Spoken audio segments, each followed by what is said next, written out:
Donc nous voilà à la partie 38, on installe le diff sur le châssis.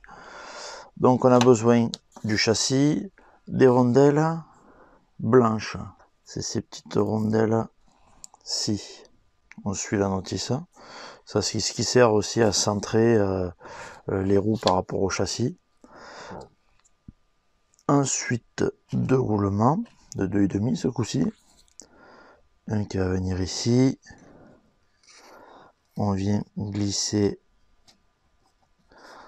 notre diff ici et de l'autre côté un autre roulement. Jusque là, tout est ok. On vient remettre une petite cale blanche et ensuite on vient installer cette pièce avec la petite vis et on vient ici en bas le glisser. Donc on cherche le mets plat, il y a un plat sur l'arbre, hein. Voilà, ici, et on vient serrer notre pièce en contact ou pas. L'essentiel c'est que ce soit libre. Alors j'entends un petit frottement, ça doit être les vis. Voyons voir si j'enlève, si je décale un peu. Ouais, je vais rajouter une rondelle ici, derrière le diff.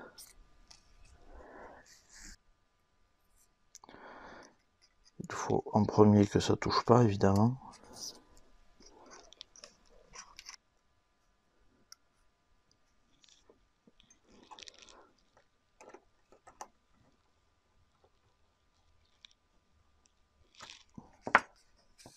Voilà, parfait, ça touche plus.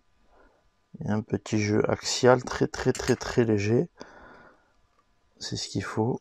Vous pouvez venir bloquer. Et là, on est plutôt pas mal pour la partie 38. Qu'est-ce qu'il nous reste à monter? J'ai l'impression qu'on arrive au bout. Le diffuseur. Allez, je continue avec le diffuseur. Et après, c'est fini. Donc, on a cette pièce qui vient par là-dessous. Alors, ça vient à l'intérieur. C'est ça. Comme ceci. Là. Clac, ça se coince. Et ensuite, on vient mettre deux vis. FHC. Alors là, vous pouvez mettre les petites noires si vous voulez. Parce qu'on est dans du plastique, ça ira très bien. Et en plus, elles dépassent moins. Vous voyez ces petites vis? Étant donné que c'est du plastique, c'est pas gênant. Si vous en reste. Moi, je les ai pas utilisées parce que j'ai mis le support de cerveau option. Sur certaines carrosseries, ça peut ne pas fonctionner. Si c'est des carrosseries en ABS ou certaines carrosseries Lexan peut-être, ça risque de venir toucher. Pour achever la finition du montage, on va peut-être présenter des roues pour voir. Donc c'est des roues que j'ai fabriquées. Il y a quelques, pas des siècles, mais presque une dizaine d'années au moins. 2009 c'était. Pour la course, la première endurance à Barcelone, j'avais fabriqué ces roues exprès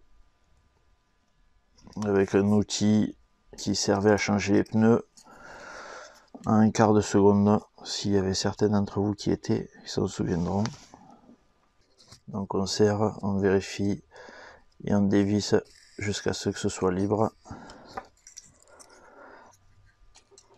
Donc à l'arrière, on met un roulement dans la roue et ensuite on vient dans le diff comme ceci. Et de l'autre côté, en principe, pas besoin de roulement. Ah d'ailleurs, elle n'est pas fournie cette pièce. Oh, ils ont oublié là. Comment on fait? Ils ont oublié la petite bague là qui vient ici dans la jante. Bravo. Donc il faut une petite bague plastique avec un diamètre extérieur de 6 pour venir centrer la roue ici. Le dernier écrou. Donc voilà, cette MRZ est terminée.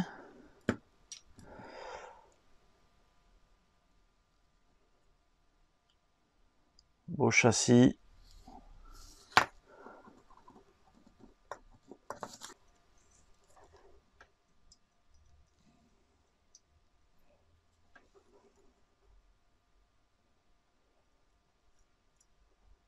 Impeccable. Bon, mais je vous dis à bientôt pour le montage du train avant, double bras, sur MRZ. Et puis, je vous donnerai mes impressions lors de mes premiers tours de roue avec cette MRZ. Salut, à bientôt. Bye.